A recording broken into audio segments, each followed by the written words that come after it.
Tatsuya Imai is not going to be a New York Yankee, and they're checking in on backup options in the scenario where Cody Bellinger leaves. We're going to talk about some of the updates coming up around Yankee land, all that and more right here on Fireside Yankees. Before we go into today's video, make sure you guys like, subscribe, and turn on that notification bell. We'd greatly appreciate if you guys continued supporting this page, and if you guys could also join our Patreon, that would be greatly appreciated as well.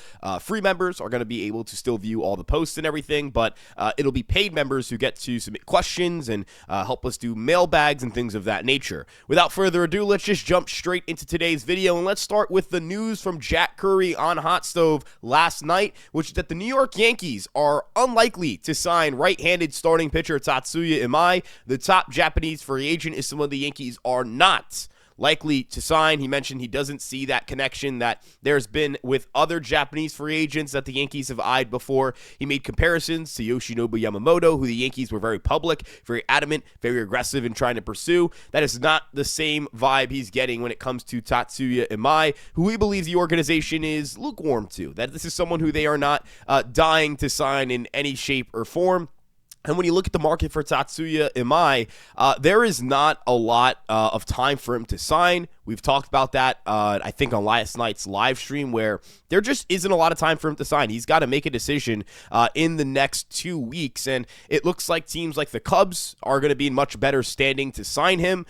Some of the impressions inside the organization have been that he's not an ace. He's not this frontline guy. He's more of a middle of the rotation kind of guy, and that the prices that he's asking for are top of the rotation, or get me the ball in game 1, game 2 kind of numbers for him. Now, again, I personally think Tatsuya Imai is going to turn out to be a really good big leaguer, so this does suck, I think, for the Yankees. And, you know, they're going to have to show that they have a plan in place for their pitching staff, because I personally believe this rotation is simply not good enough. And now this is me inserting my opinion here. The Yankee rotation is not good. It is not a good rotation to open camp. They are going to have Ryan Yarbrough as the 5th starter. Warren and Heel are the 3 and 4 starters. And then Fried and Schlittler are their 1 and 2 starters. I mean, there are a lot of rotations. I'm taking over that one in the American League. I'll take the Blue Jay rotation over that one. I'll take the Red Sox rotation over that one. You can make a compelling case for the Oriole rotation if they end up adding a starting pitcher. The Tigers, the Twins with Ryan and Lopez at the top. Very, very intriguing rotation. The Royals with Cole Reagans, Seth Lugo, Michael Wacha, Chris Bubich. That's a pretty electric rotation. Mariners have a strong rotation. Rangers might have the better rotation. Point in all of this is to say rotation is not a strength for the Yankees. Their starting pitching is not a strength, despite the fact that Rodon and Cole could come back. That's great. That's cool. But they could also come back and other guys could be hurt, and they're filling in for injured guys. That's what happens in spring training. Guys get hurt. So if everything breaks right for the Yankees, Ryan Yarbrough will be their 5th starter. If even one thing goes wrong, Paul Blackburn and Ryan Yarbrough could both be in the rotation. Simply not good enough you can point to. Well, look at what they did with Marcus Stroman and Carlos Carrasco taking starts for them. Yeah, that was after, I think it was 3 injuries to open camp. Schmidt got injured. Cole Torres UCL, Heel got injured. So after 3 injuries, yes, Carrasco and Stroman made the rotation. After 3 injuries for the Yankees, they would be going to Elmer Rodriguez, who has made 1 appearance in AAA, and having him make his major league debut, or calling up Brendan Beck, or whatever it may be. Point is, the Yankee rotation at that point would be a disaster if they were to undergo 3 injuries.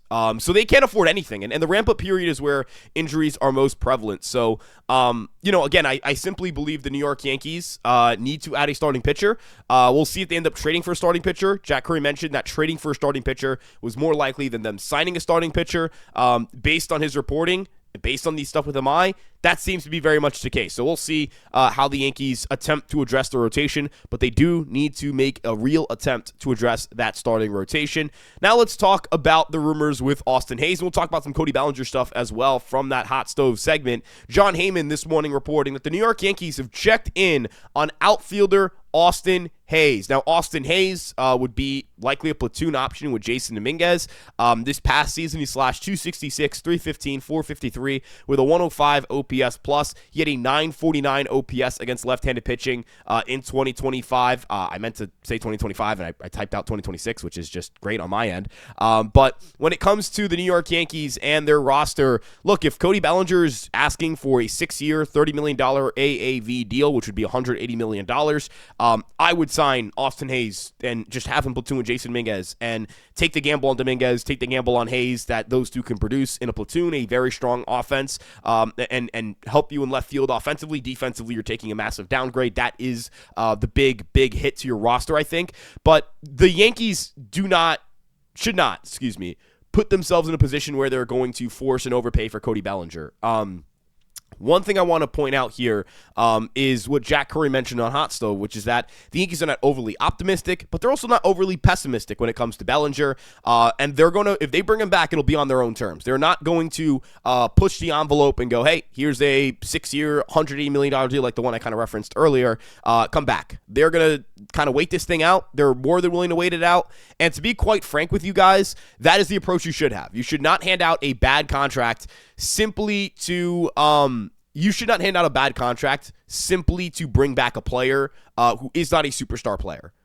You could have argued back when Judge signed, like, hey, 9 years, 360 is probably above market value for an outfielder above 30 who's got, the long-term concerns of being a tall outfielder who, you don't know how the body's going to hold up. That's Aaron Judge, though. That's one of the best, if not the best player in baseball. It's one of the greatest, if not the greatest, at his peak right-handed hitter of all time. Like, that is the type of player you do that for. Garrett Cole, the Yankees gave him the biggest contract ever handed out to a starting pitcher. That's something you do for Garrett Cole. It is not something you do for Cody Bellinger. And I'm going to keep repeating that over and over and over again because I don't believe I shy away from criticizing when I believe it's relevant or just or fair.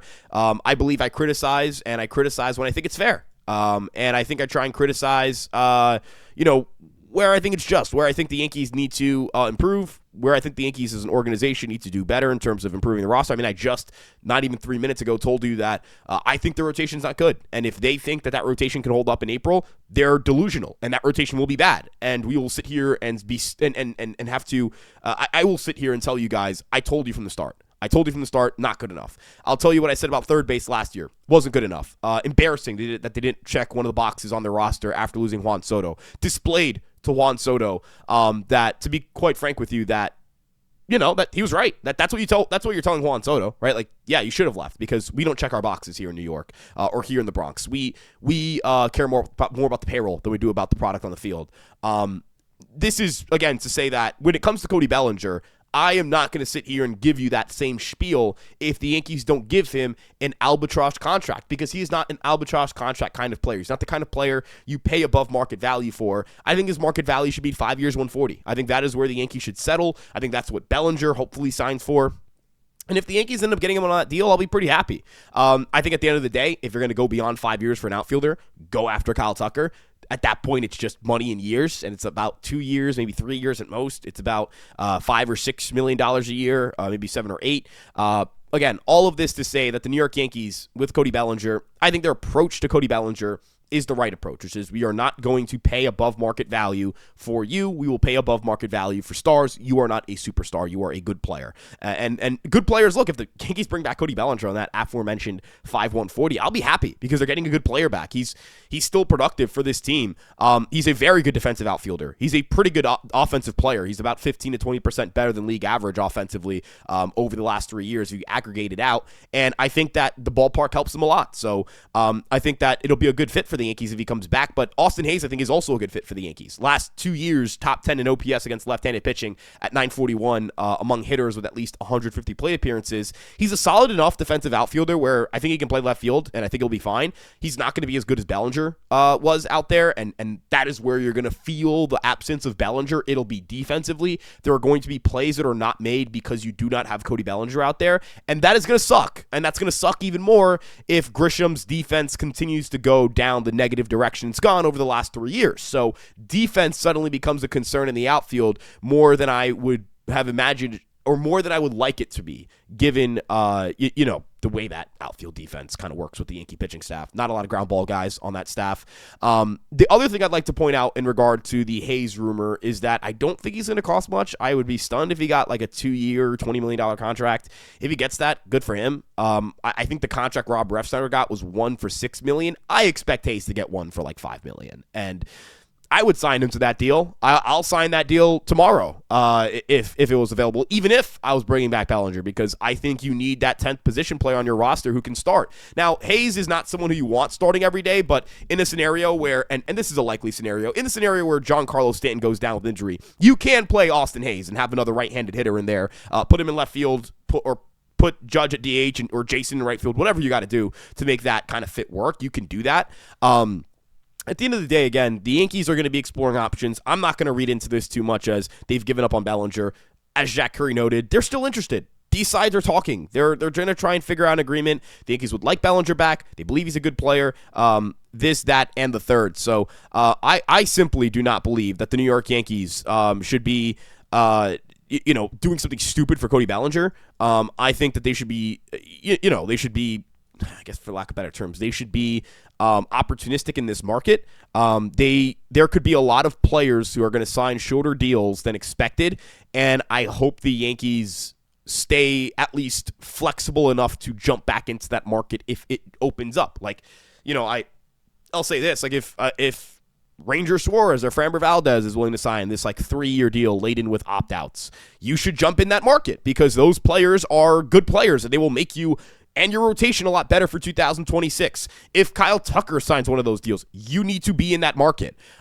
So that is where I think waiting this one out might be beneficial. There just isn't that player who you need to overpay for right now. And there's no market pressure to overpay some of these guys. There's no one pushing for the guys you're pushing for at the degree that is worrisome. There's no one after Bellinger with the fervor that would kind of make you piss your pants a little bit if you're the Yankees, for lack of better terms. There's no one pursuing Framber with the kind of fervor, and I'm not saying the Yankees are going after Framber, but like for the market just in general, the top free agents are not being pursued with the fervor you would expect. And so a lot of these guys are still out there. We'll see if guys start signing. I know that Imai and Okamoto have to sign by the 2nd and the 4th. 2nd for Imai, 4th for Okamoto. Don't expect the Yankees to get either at this point in time. Like, that's just kind of where my head's at. That's kind of where I think public reporting is at. But again, if something shakes through with somebody, who knows? As Jack Curry noted, it is one phone call away for the Yankees. We'll see what ends up happening there. But that's the update. That's what we've got here on Fireside Yankees. If you enjoyed this quick update, make sure you guys like, subscribe, and turn on that notification bell. Furthermore, I hope you guys have a very happy holidays. I'll be spending my Christmas Eve with my family, so there's no live stream tonight. But you guys will get some live streams coming up on the 26th. I can lock that in. 7 o'clock, 26th. We will be going live once again. And finally, I'd like to note that we're going to still do our Friday mailbag, so I'll put up the post for that on the Patreon. Again, for the first one, we'll have it so that free members can ask questions, but the weeks following will be for paid members only to ask questions, but free to view on the website. There's going to be no paywalls for website articles, no paywalls for YouTube videos and on those kinds of things. Even if you don't ask questions, I still think there's value in giving you guys access to the content. Now, with that being said, we're going to wrap things up here. Have a great rest of your day. Happy holidays to you and yours. Love you guys so much. We'll see you guys in the next one. Peace out, everybody.